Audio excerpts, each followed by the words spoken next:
World-class faculty, cutting-edge labs, and immersive learning. A vibrant campus life beyond the classroom. SGT University, nurturing future leaders. Israel के हमले का एक pattern है। ऐसा ही pattern हमने देखा था हिजबुल्लाह के मामले में, जब उसने प्यादों को टारगेट करने की जगह सीधा लीडरशिप को टारगेट किया था। और ऐसा ही वो इजराइल ईरान के साथ कर रहा है। लेकिन यहाँ पर उसने ईरान के सैन्य कमांडर को मार गिराया है और अब इजराइल एक बड़ी साजिश रच रहा है। वो ईरान के टॉप लीडरशिप को अपने हाथों लेने की कोशिश कर रहा है।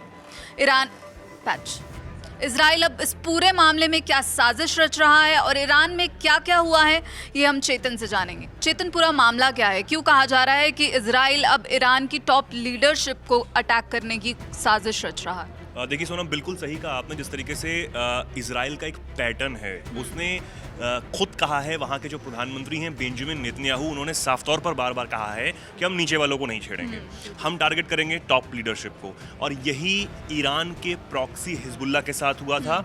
जब हिजबुल्लाह से उनकी लड़ाई चल रही थी तो उन एक एक करके जो टॉप लीडरशिप है वो एलिमिनेट की जा रही थी और उसका बाकायदा सबूत अपने सोशल मीडिया प्लेटफॉर्म्स पर इजराइल की फोर्सेस दे भी रही थी। बेंजामिन नेतन्याहू बार बार आकर इस बात को बता रहे थे कि हम प्यादों को नहीं छेड़ते हैं, हम टॉप लीडरशिप को टारगेट करते हैं, और यही ईरान के साथ वो कर रहा है। बहुत कुछ बड़ा हुआ है सोनम। मैं अपने दर्शकों को बता दूं कि इस बार तो खुद ईरान ने भी माना है कि जो इजराइल के हाथ हैं वो ईरान की टॉप लीडरशिप तक पहुंच चुके हैं। टॉप लीडरशिप से मेरा मतलब है ईरान के विदेश मंत्री। जी हाँ, ईरान के विदेश मंत्री अराक्ची, वो सीधा इजराइल के निशाने पर आ गए थे।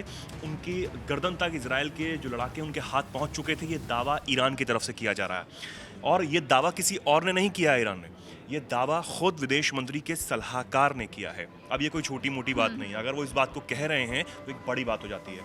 पहले आपको बताते हैं जल्दी से कि आखिर उन्होंने कहा क्या है और इसके कुछ सबूत भी सामने आए हैं। बिल्कुल। देखिए, आप ईरान के विदेश मंत्री हैं अब्बास अराक्ची, पाकिस्तान भी वो आए थे, ठीक है। और ये तस्वीरें भी आप देख रहे हैं, अराक्ची ये हैं। हालांकि फ़िलहाल अभी वो जिनेवा में बैठक जो है वो करने के लिए गए हैं। जर्मनी और ब्रिटेन के साथ उनकी जो बैठक है वो हो रही है। लेकिन कुछ दिन पहले की बात है और ये तमाम मीडिया हाउसेस ने बताया भी है। खुद जो उनके सलाहकार हैं हुसैन, मैं आपको नाम बता देता हूँ, हुसैन रंजबरान, उन्होंने खुद सोशल मीडिया प्लेटफॉर्म एक्स पर लंबा पोस्ट कर इस बात की जानकारी दी है। मंत्री के सलाहकार है मोहम्मद हुसैन रंजबरान। उन्होंने इस साजिश को इजराइल की एक बड़ी साजिश करार दिया है और कहा है कि देश के गुमनाम सुरक्षाकर्मी अगर नहीं होते तो आज विदेश मंत्री हमारे बीच नहीं होते। ये उन्होंने साफ तौर पर कहा है। बहुत बड़ी बात है। बिल्कुल। अब उन्होंने एक लंबा चौड़ा पोस्ट किया है। अगर मैं उसका हिंदी अनुवाद बताना चाहूँ आपको, तो हिंदी अनुवाद ये है कि जब से यह घोषणा की गई कि विदेश मंत्री यूरोपीय ट्रोइका के साथ बातचीत करने के लिए जिनेवा जा रहे हैं, मुझे ये सुनिश्चित करने के लिए कई कॉल आए कि ज़ायोनी शासन उन्हें निशाना ना बनाए।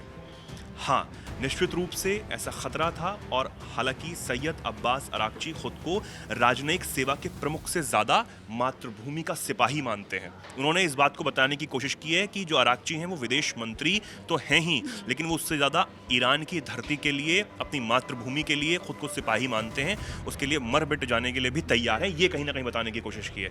अब वो आगे क्या लिखते हैं, उन्होंने कहा है कि अपने प्यार हज कासिम सुलेमानी की तरह ही वो शहादत चाहते हैं। कासिम सुलेमानी, जिसे अमेरिका ने एलिमिनेट किया था, आतंकवादी घोषित किया था, और अमेरिका ने इसके सबूत भी दिए थे। ये भी बताया था कि हमने उसे क्यों मारा है, क्योंकि लगातार अमेरिकी सैन्य ठिकानों को उनकी तरफ से निशाना बनाया जा रहा था। ठीक है, एक चीज़ ये आगे वो ये कहते हैं कि अगर मातृभूमि के अज्ञात सैनिकों की सुरक्षा के उपाय ना होते तो शायद कुछ दिन पहले तेहरान में उनके खिलाफ एक बड़ी इजरायली साजिश को अंजाम दिया गया होता।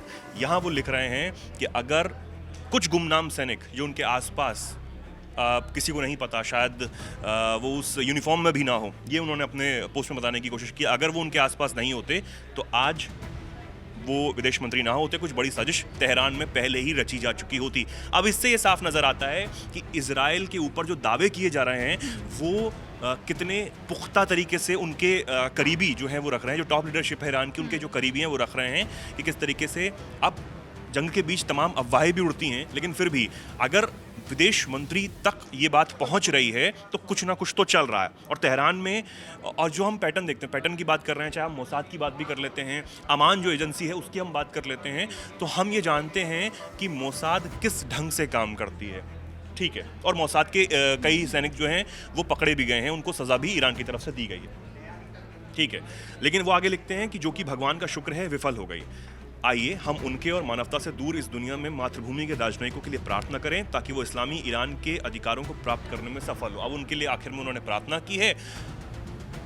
इससे ये साफ हो गया है कि इजराइल अपने उस पैटर्न पर अभी भी काम कर रहा है।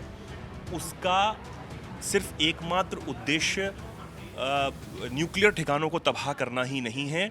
वो ये जान रहा है, वो ये समझ रहा है कि न्यूक्लियर ठिकाने आज भले ही अमेरिका की मदद से तबाह हो जाएं, लेकिन ईरान फिर से उठ खड़े होने की क्षमता रखता है।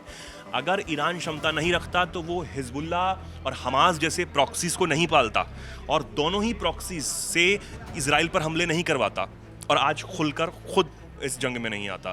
तो इजराइल इस बात को समझ रहा है कि हमें अगर प्रॉक्सीज को एलिमिनेट कर रहे हैं और अगर वो नहीं हो पा रहे हैं तो हमें उनको छोड़कर टॉप लीडरशिप को निशाना बनाना होगा, तभी इस जो समस्या है उसका जड़ से समाधान हो सकता है। तो अगर विदेश मंत्री तक इजराइल के हाथ पहुंच रहे हैं तो आप आने वाले समय में समझिए कि इजराइल एक बहुत गंभीर और गहरी साजिश रच रहा है। अमेरिका उसका साथ तो खुले तौर पर चाहे सैन्य ठिकानों में मदद करके दे रहा हो, लेकिन इजराइल की खुफिया एजेंसी मोसाद, तमाम एजेंसी, खुद बेंजामिन नेतन्याहू के दिमाग में एक ऐसी गहरी साजिश चल रही है जो ईरान को अंदर से खोखला करने वाली है। आप समझिए अगर ये होता है तो ये कुछ बड़ा होगा। तो कुल मिलाकर ईरान इजराइल युद्ध अब और आक्रामक होता जा रहा है। बेंजामिन नेतन्याहू पहले ही ऐलान कर चुके हैं कि खामेनाई का खात्मा अब तय है। अब आप देखिए कि इजराइल और ईरान युद्ध पर आगे क्या होता है, क्या अपडेट्स आती हैं। ऐसी ही खबरों और वीडियोस के लिए जुड़े रहिए दैनिक जागरण के साथ।